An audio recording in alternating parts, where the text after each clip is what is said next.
2022년 1월 2일 성탄후 제2째 주 신년주일 주말씀 교회 예배를 시작하겠습니다.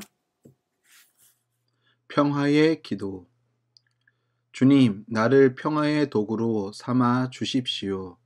미움이 있는 곳에 사랑을, 상처가 있는 곳에 용서를, 불화가 있는 곳에 일치를, 의심이 있는 곳에 믿음을, 오류가 있는 곳에 진리를, 절망이 있는 곳에 희망을, 슬픔이 있는 곳에 기쁨을, 어둠이 있는 곳에 광명을 심게 하소서.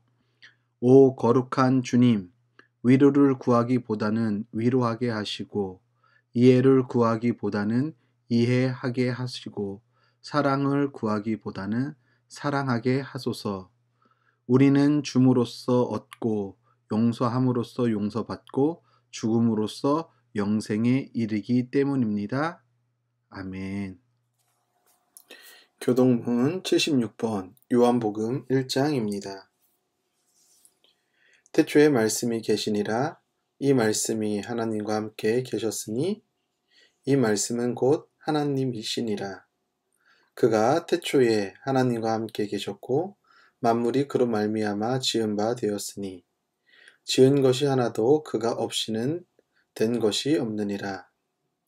그 안에 생명이 있었으니 이 생명은 사람들의 빛이라. 빛이 어둠에 비치되 어둠이 깨닫지 못하더라.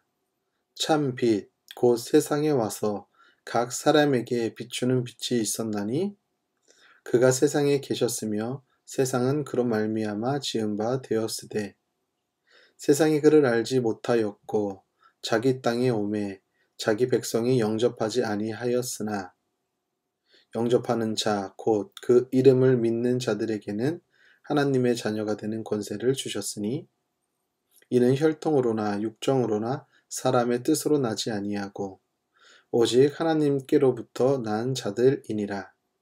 말씀이 육신이 되어 우리 가운데 거하심에 우리가 그의 영광을 보니 아버지의 독생자의 영광이요 은혜와 진리가 충만하더라. 아멘. 다 함께 찬송가 288장 찬송 부르도록 하겠습니다.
기도합니다. 하나님, 새해를 허락해 주심에 감사합니다.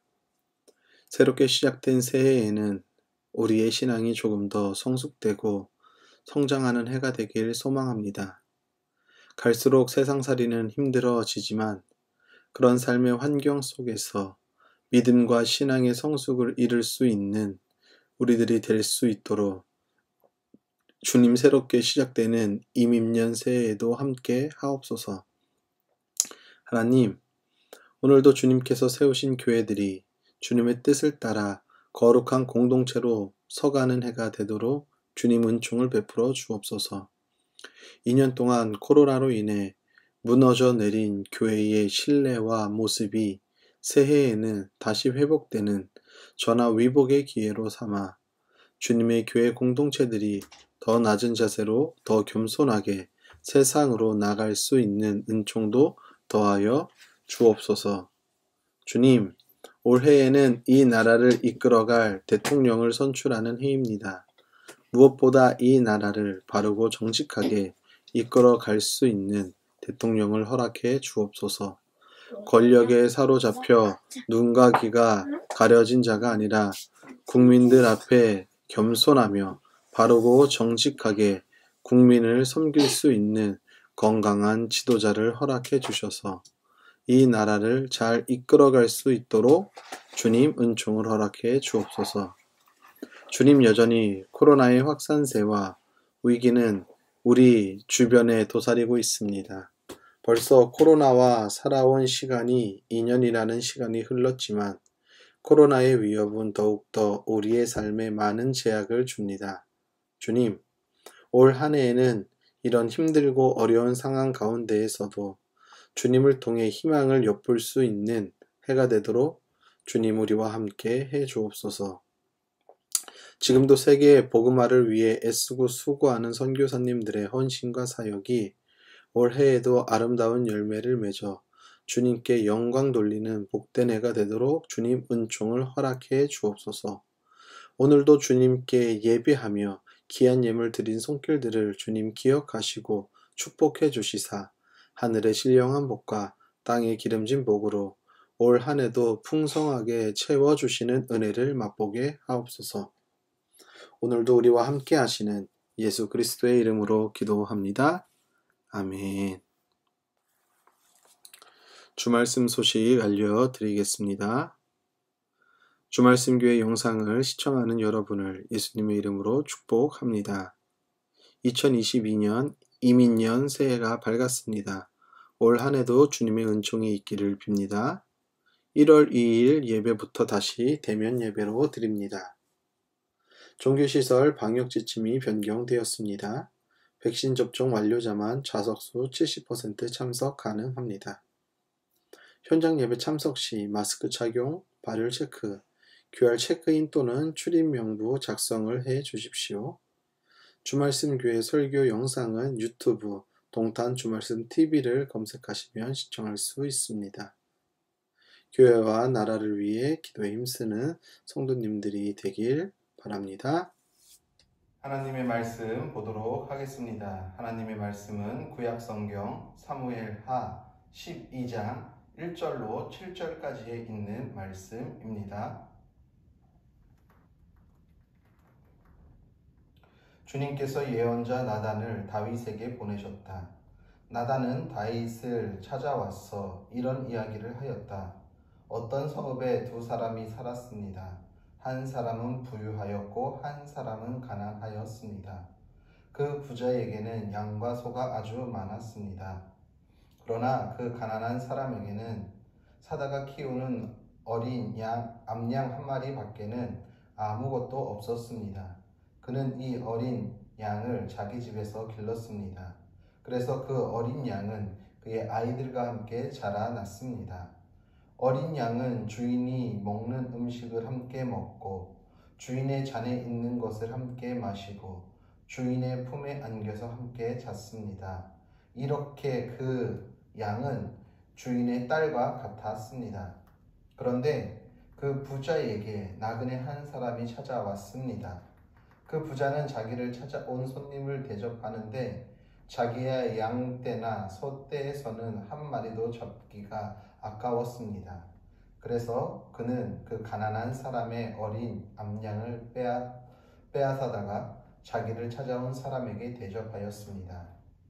다윗은 그 부자가 못마땅하여 몹시 분개하면서 나단에게 말하였다.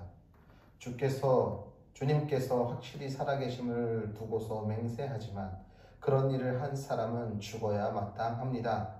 또 그가 그런 일을 하면서도 불쌍히 여기는 마음이 전혀 없었으니 그는 마땅히 그 어린 암양을 4배로 갚아 주어야 합니다. 나단이 다윗에게 말하였다. 임금님이 바로 그 사람입니다. 주 이스라엘의 하나님이 이렇게 말씀하십니다. 내가 너에게 기름을 부어서 이스라엘 왕으로 삼았고 또 내가 사울의 손에서 너를 구하여 주었다. 아멘.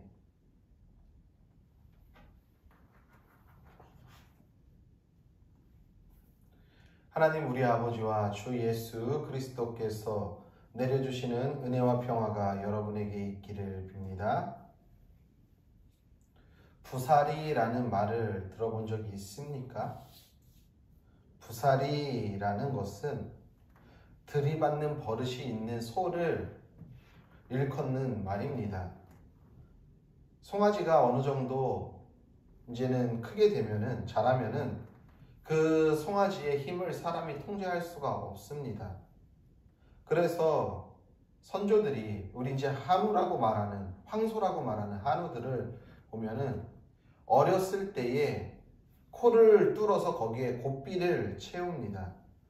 왜냐하면은 그 고삐를 통해 가지고 그 소의 힘을 제어하기 위한 것이죠. 그 힘을 통제하기 위한 것입니다.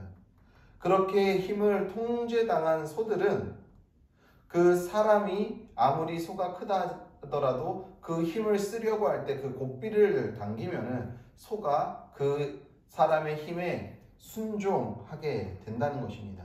그런데 설령 그 고삐를 놓치는 순간 어떤 소는 여전히 고삐가 코에 걸려 있기 때문에 그 고삐가 놓쳤어도 그냥 순하게 반응하지만 어떤 소는 그 고삐를 놓친 소는 그 힘을 이용해서 이때다 싶어 사람을 들이받기도 합니다. 그런 소, 그러니까 한마디로 그렇게 성질이 좀 괴팍한 소를 가르쳐 부사리라는 말을 쓴다라는 것이지요. 사람 중에도 그런 사람들이 있을 것입니다. 어떤 사람은 사람들과 살아가면서 서로 평화와 화해와 질서를 추구하면서 살아가는 사람이 있는가 하면 또 어떤 사람은 자기의 무력과 힘을 과시하면서 살아가는 사람도 있다라는 것이지요. 자기의 힘과 무력을 일삼는 사람은 우리가 소위 말하는 권력을 손에 쥔 사람이라고 표현해도 크게 틀린 말을 아닐 것입니다. 권력이라는 사전적 정의는요, 이런 의미를 가지고 있습니다. 남을 지배하여 강제로 복종시키는 힘. 한마디로 말해서 권력이라는 것은 지배와 강제가 필연적으로 동원된다라는 것이지요. 오늘 우리는요, 신년 첫 시간에 첫 예배 때 권력에 맛본 사람을 한 사람 만나게 됩니다. 그 사람이 누구냐 하면 바로 다윗이라는 인물입니다. 우리가 여태까지 알고 있었던 다윗과는 사뭇 좀 다른 모습을 오늘 우리는 보지요. 하나님은 다윗을 통해 뭐라고 말씀하십니까? 내 마음에 가장 합한 자가 다윗이라고 말하지만 이런 다윗도 권력의 달콤한 맛에 취하는 순간 그의 모습은 거의 절망에 가까웠다라는 것입니다. 다윗 인생에 있어서 오늘 이 한 사건이 그의 큰 오점으로 작용하는 사건이 벌어집니다. 우리가 오늘 사무엘하 12장에 있는 말씀을 읽었지만 이 이야기는 11장부터 좀 우리가 읽어봐야지 이해할 수 있는 내용입니다. 간단하게 11장에 어떤 내용들이 있는지를 제가 좀 요약하도록 하겠습니다. 11장은요, 우리아의 아내인 밧세바를 다윗이 취하고 그리고 그 우리아를 전쟁터에 나가서 죽게 만듭니다. 이것을 보고 나단 선지자가 다윗을 질책하는데 오늘 우리가 함께 읽은 본문의 말씀의 비유를 통해서 다윗 너의 잘못이 무엇인지에 대해서 알게 하려고 나단 선지자가 이야기하는 것이지요. 그렇다고 한다면은 다윗은 어떤 과정에서 이런 행동, 남의 아내인 남편이 있는 여인을 취함으로 인해서 그 남편을 전쟁터에서 죽이게 하고 하나님 앞에 큰 죄를 짓는 이 인생의 오점을 남기게 되었을까요? 이 당시에 고대 국가의 좀 역사를 우리가 알아야 합니다. 당시 다윗이 있었던 이 고대 국가는요, 수시로 전쟁이 빈번히 발생되었습니다. 그 이유는 그냥 가만히 있어도 시비를 걸어서 전쟁을 했어요. 왜 그러냐 하면은요, 그것이 곧 그 나라 왕의 권력, 권위를 상징하는 것이기 때문입니다.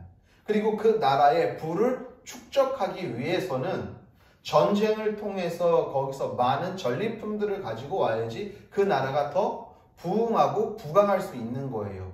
그 부흥과 부강은 곧 그 나라 임금의 권력, 힘을 상징하기 때문입니다. 그렇기 때문에 수많은 전쟁들이 많이 발생됐어요. 이후에 우리가 다윗이 임금으로서 왕으로서 하나님의 성전을 지으려고 할 때 하나님께서 그것을 받지 않으십니다. 왜 받지 않으십니까? 받지 않는 이유는 하나죠. 다윗의 손에 피가 많이 묻었다라는 거예요. 이 말은 무슨 말이냐면은 수많은 전쟁을 했고 그 수많은 전쟁에서 승리를 가져왔다라는 것이지요. 이스라엘의 1대 임금 왕 사울과 다윗이 비교할 때에 모든 사람들이 뭐라고 말합니까? 사울이 죽인 사람은 천천이지만 다윗이 죽인 사람은 만만이라고 이야기합니다. 그만큼 다윗은 많은 전쟁에 나가서 많은 승리를 가져왔어요. 다윗이 30살에 이스라엘의 임금에 오르지만 사울은 80세에 전쟁터에 나가서 전사를 합니다. 그만큼 80이라는 나이도 전쟁에 나갈 수 있는 기력이 있지만 다윗은 70세에 침상에 누워서 죽게 되거든요. 그 말은 무엇입니까? 그가 살아온 인생이 얼마나 굴곡지면서 많은 정복전쟁을 했는지를 하나의 예로 보여주는 죽음일 것입니다.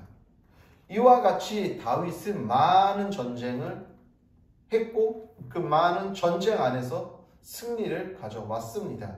그래서 당시에 이스라엘은 어떤 나라에 비해서 아주 견고하고 튼튼하며 다윗이라는 왕의 권력은 아주 견고했던 것이죠.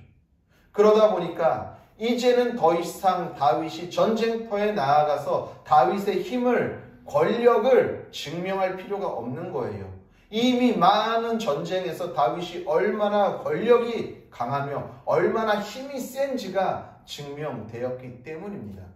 그래서 그랬는지 다윗의 군대 장관들은 나아가서 전쟁터에서 여전히 계속 전쟁을 하고 있지만 다윗은 왕궁에 있었어요. 침상에서 일어나서 옥상을 거닙니다. 그런데 우연찮게 한 여인이 목욕하는 모습을 보게 되지요. 그래서 어떻게 합니까? 다윗은 신하를 보내서 그 여인이 누구인지, 어느 가문의 여인인지, 어떤 사람인지 알아보도록 지시를 합니다. 그런데 그 결과 그 여인은 어떤 사람입니까? 이미 결혼을 했고 남편이 있으며 그 남편은 또한 다윗이 잘 아는 다윗의 충복 중에 한 명 우리아였다라는 것이지요. 그런데도 다윗은 개의치 않고 그 여인을 왕궁으로 데리고 오고 그리고 그 여인을 취하게 되는 것입니다. 다윗의 이런 행동은 무소불위, 그 누구도 다윗의 권력 앞에 저항할 수 없는 권력의 힘에 도취돼서 그곳에 완전히 심취되어 있는 다윗의 모습을 여실히 드러나게 하는 행동이라는 것입니다. 이 행동이 분명 잘못됐지요. 그런데 이것을 말리는 사람은 그 어디도 아무도 없다라는 것입니다. 모두가 다윗의 행동이 잘못됐음을 알고 있음에도 불구하고 누구 하나 다윗의 이러한 행동을 제재하는 사람이 없다는 것이지. 독일의 여성 철학자인 한나 아렌트라는 철학자가 있습니다.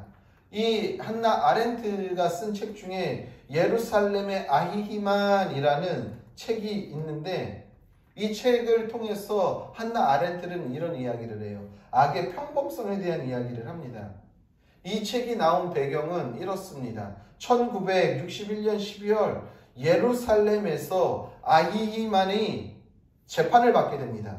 그 재판을 받는 과정의 내용들을 뉴요커라는 그 책의 두 번의 그 기재를 두 번의 그 재판을 참여하고 그 과정들을 두 번에 걸쳐서 기재하는데 그 기재한 내용을 다시 책으로 편집해서 내놓은 것이 바로 예루살렘의 아히히만인데 어떤 일이 있었냐면은 1960년 5월에 이 아히히만이 아르헨티나로 도망을 칩니다.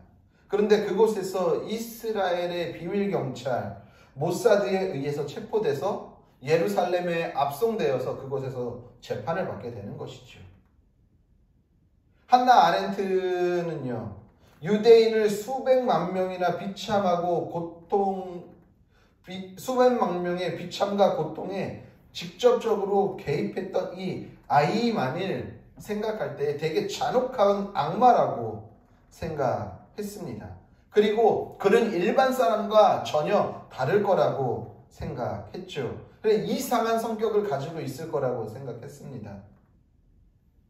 그런데 오히려 한나 아렌트가 그 재판 과정에 참석하고 아히히만을 보면서 내린 결론은 이것이지요. 그녀는 아히히만을 보면서 이렇게 말합니다. 우리가 살아가면서 만날 수 있는 평범한 이웃집 아저씨와 다름없다라고 말했다라는 것입니다. 한나 아렌트는 왜 아히히만을 보면서 평범한 우리의 이웃집 아저씨와 같다라고 말했을까요? 유대인 아히히만은 어떻게 그렇게 많은 유대인들을 학살할 수 있었을까? 한나 아렌트는 생각했습니다. 그러면서 그 생각의 결론은 어떻게 내려졌냐 하면 바로 철저하게 아히히만은 무사유, 좀 어려운 말이면 쉬운 말로 하면 철저하게 아무 생각 없이 살았다는 거예요. 인생을. 관료였습니다. 아히히만은 독일 나치 정부의 관료였어요. 그러니까 지금 자신이 하고 있는 이 행동이 얼마나 인권을 배반하는 것이며 얼마나 생명을 경시하는 것이고 얼마나 타인들에 대한 삶을 멸시하는 행동인지 생각하지 않고 그냥 위에서 하라고 하니까 그냥 한 거예요. 조금이라도 이것이 잘못되었다고 생각한다면, 조금이라도 이것이 문제있다고 생각한다면 그렇게 하지 않았다라는 것입니다.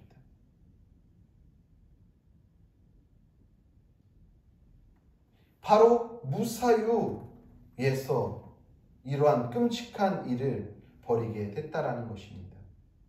어떻게 보면 아히히만은 누구보다 근면한 공무원이었죠. 사람이었습니다.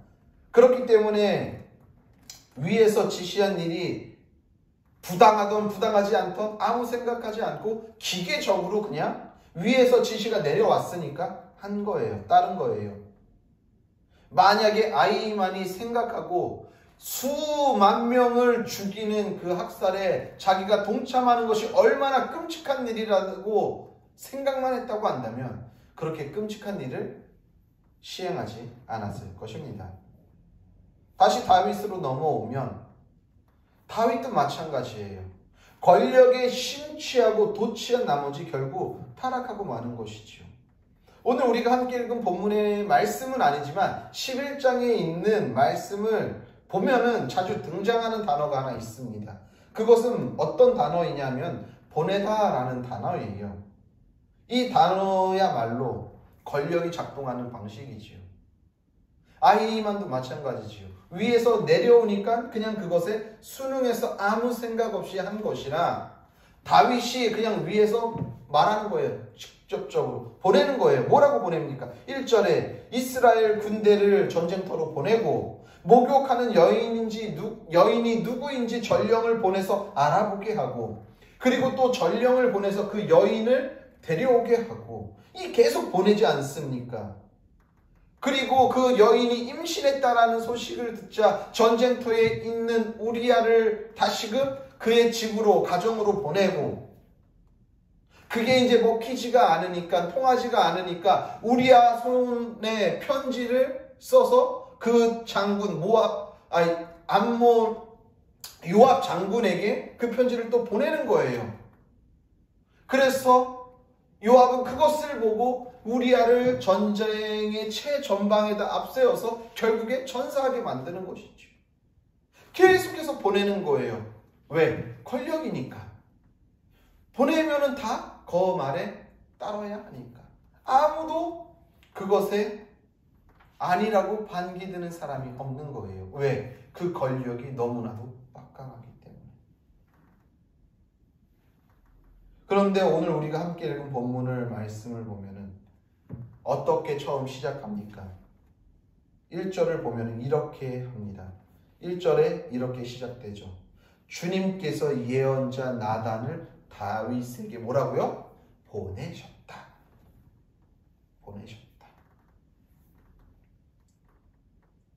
다윗은요, 자신의 권력이 영원할 줄만 알았어요. 절대적인 줄만 알았습니다. 그런데 하나님은 말씀하시는 거예요. 아니, 너의 권력은 절대적이지 않아. 그것을 나단을 보냄으로 인해서 너보다 더한 권력, 내가 있는데 네가 어떻게? 라고 말씀하시는 것이지요. 다윗은 그 권력에 심취한 나머지 자신의 모습을 들여다볼 눈을, 자신의 모습을 들여다보아야 할 눈을 가리게 되었습니다. 그 결과 끔찍하지요. 12장 10절로 12절에 있는 말씀을 보면 다윗의 그 잘못된 행동이 그 권력의 오용, 남용으로 인해서 그에게 벌어진 일이 어떻게 되냐면 이렇게 그의 삶을 전개하게 만듭니다. 이제부터 영영 내 집안에서 칼부림이 떠나지 않을 것이다. 주님께서 또 이렇게 말씀하십니다. 내가 너의 집안에 재앙을 일으키고 내가 보는 앞에서 내가 너의 아내들도 빼앗아 너와 가까운 사람에게 주어서 그가 대낮에 너의 아내들을 욕보이게 하겠다. 너는 비록 몰래 그러한 일을 하였지만 나는 대낮에 온 이스라엘이 바라보는 앞에서 이 일을 하겠다. 참으로 끔찍하지요. 그 이야기를 듣는 순간 다윗은 어떡합니까?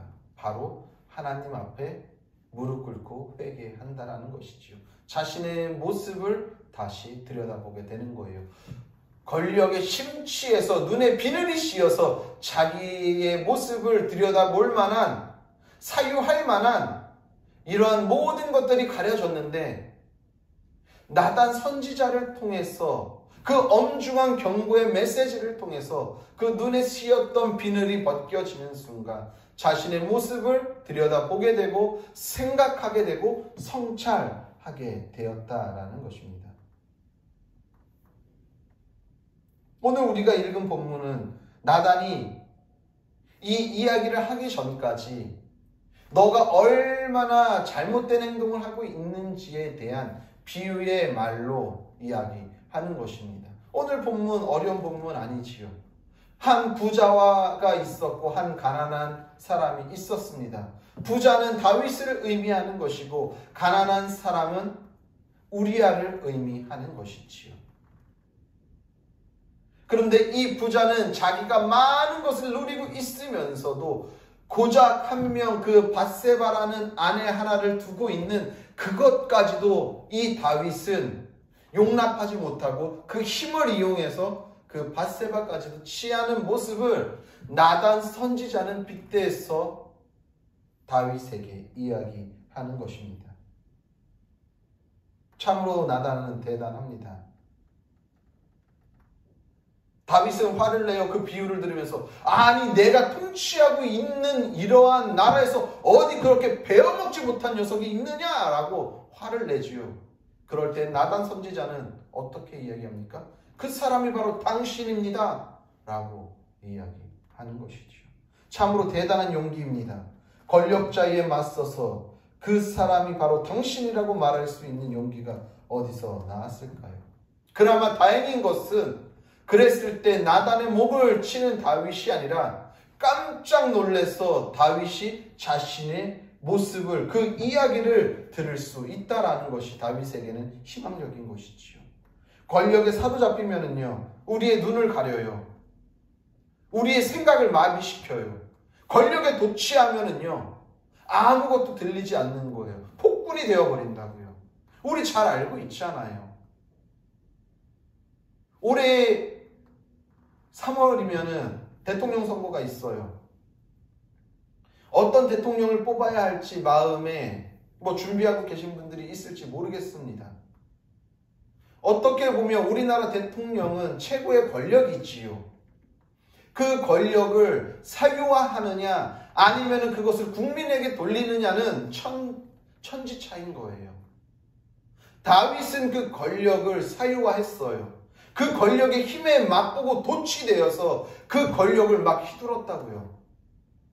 그러한 우리의 나라의 올해 지도자가 만약에 나온다고 한다면 우리나라도 보나마나 뻔한 결과가 만들어지겠지요.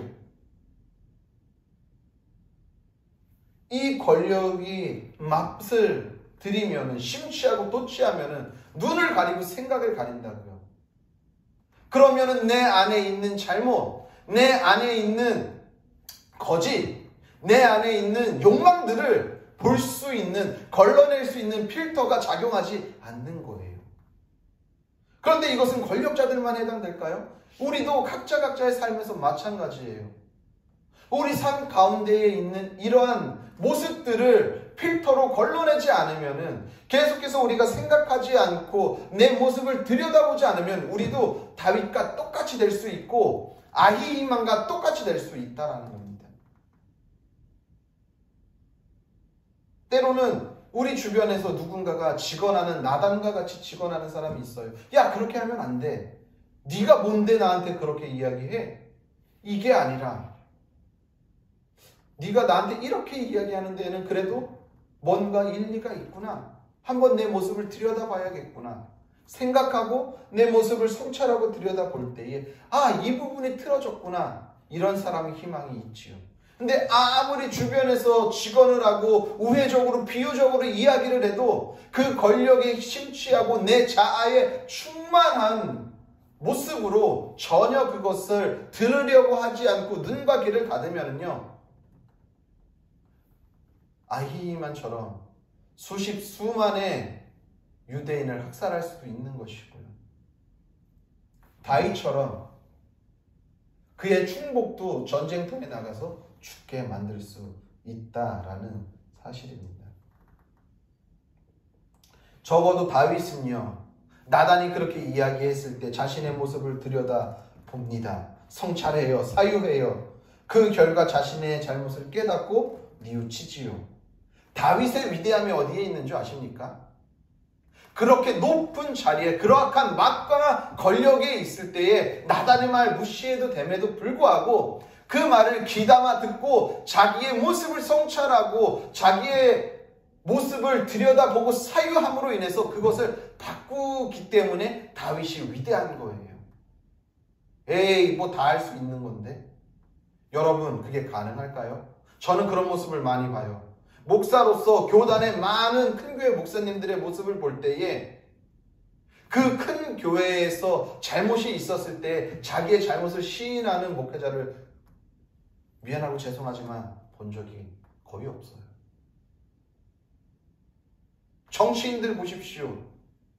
자신의 죄를, 자신의 잘못한 것들을 정중히 사과하는 정치인들이 몇 명이 있습니까? 다 허위라고 말하면서, 다 음해라고 하면서, 자기의 정치 생명을 끝나게 하는 다 공작이라고 이야기하지 않습니까? 그것이 진실이건 진실이 아니건 그러한 사건들이 나왔을 때 그 누구 하나 머리를 조아리면서, 그리고 자신의 모습을 들여다본다고 하면서 성찰하고 사유하는 사람들이 얼마나 있냐는 거예요. 그런데 다윗은 달랐어요. 그렇게 막강한 힘과 권력과 부를 누리고 있음에도 불구하고 너 잘못됐어 라고, 그 사람이 바로 너야 라고 이야기했을 때 다윗은 자신의 모습을 들여다보고 성찰하고 자신의 모습을 바라보았다는 것입니다. 이것이 다윗의 위대한 거예요.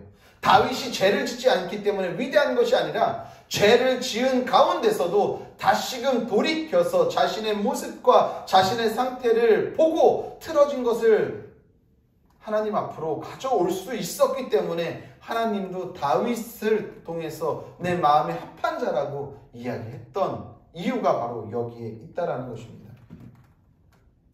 우리도 다윗과 같을 수 있고요, 아히만과 같을 수 있다라는 생각을 늘 항상 하면서 살아야 합니다. 권력에 도취되거나 아무 생각 없이 무사유로 살면 우리는 큰 낭패를 볼 수 있다는 것이지요. 그렇기 때문에 늘 우리는 귀가 열려 있어야 하고 눈도 띄어 있어야 하는 것입니다. 그래서 주변 사람들의 소리도 듣고 우리의 모습도 들여다보고 성찰하고 생각하고 사유해야지만이 건강한 신앙인으로 성장할 수 있다는 사실을 기억하시길 바랍니다. 사랑하는 성도님들, 이민년 새해를 시작했습니다. 무엇보다 올 한 해는 우리가 믿음의 성숙을 좀 이루는 해로 만들었으면 좋겠습니다. 믿음의 성숙을 이루는 첫걸음은 무엇일까요? 그것은 바로 내 자신, 자기 성찰을 할 때부터 시작된다라는 것입니다. 오늘 한 해를 시작해서 살아가는 우리들의 삶 가운데 올 한 해가 자기 성찰의 해로 만드는 우리 성도들의 삶이 됐으면 좋겠습니다. 무사유의 삶이 아니라, 생각 없이 사는 삶이 아니라 깊은 생각을 통해 우리의 모습을 계속 끊임없이 들여다보고 말씀으로 계속 우리의 삶을 조명할 때에 우리가 한 단계 더 성장하는 믿음으로 믿음의 성숙을 이룰 수 있다는 것입니다. 건강한 신앙인으로 그래야지만이 성장할 수 있다는 사실을 기억하십시오. 우리 누구나 죄를 지을 수 있어요. 우리 누구나 실패할 수 있어요. 우리 누구나 넘어질 수 있습니다. 그런데 다윗도 이렇게 크나큰 범죄를 저질렀지만 그 죄를 빠르게 시인하고 돌이켰을 때에 하나님께서 그 모습을 위대하다라고 평가하신 것과 같이 우리도 실수하고 실패하고 넘어지고 죄 지을 수 있지만 끊임없이 우리의 삶을 들여다보고 자기 성찰을 하고 내 내면의 생각들을 계속해서 사유함으로 인해 빠르게 돌이킴으로, 그래서 우리도 다윗과 같이 주님 앞에서 주님의 마음에 합한 자로 올 한 해를 살아가면, 그래서 믿음의 성숙을 이루며 살아가는 우리 성도님들의 삶이 되시기를 예수님의 이름으로 간절히 축복합니다. 기도합니다. 하나님, 이민년 새해를 허락하시고 또 이렇게 우리가 한 해를 살아갈 때에 올 한 해에는 무엇보다도 우리의 믿음이 한 단계 더 성숙되는 해로 만들어 주옵소서. 무엇보다도 주님의 말씀을 붙잡고 더 깊이 우리의 모습을 들여다보게 하시고 깊이 생각하게 하시고 말씀에 가지고 우리의 틀어진 모습들을 조명하고 방향을 수정함으로 인해 우리의 삶을 계속해서 성찰해 나아갈 수 있도록 도와주옵소서. 그래서 올 한 해가 우리의 삶에 믿음의 성숙을 이루는 해가 되도록 주님께서 축복해 주옵소서. 이제는 우리를 위하여서 십자가에 달려 죽으신 예수 그리스도의 은혜와 그의 아들을 십자가에 아낌없이 내어주신 하나님 아버지의 무한하신 사랑과 성령의 교통하심과 위로하심과 역사하심과 충만하심이 올 한 해에도 우리의 삶의 모습을 계속해서 들여다봄으로 인해 믿음의 성숙을 이루기로 결단한 성도들 머리 위에와 그들의 가정과 섬기는 교회와 나라 민족 위에 이제로부터 영원히 함께 계시기를 간절히 축원하옵나이다. 아멘.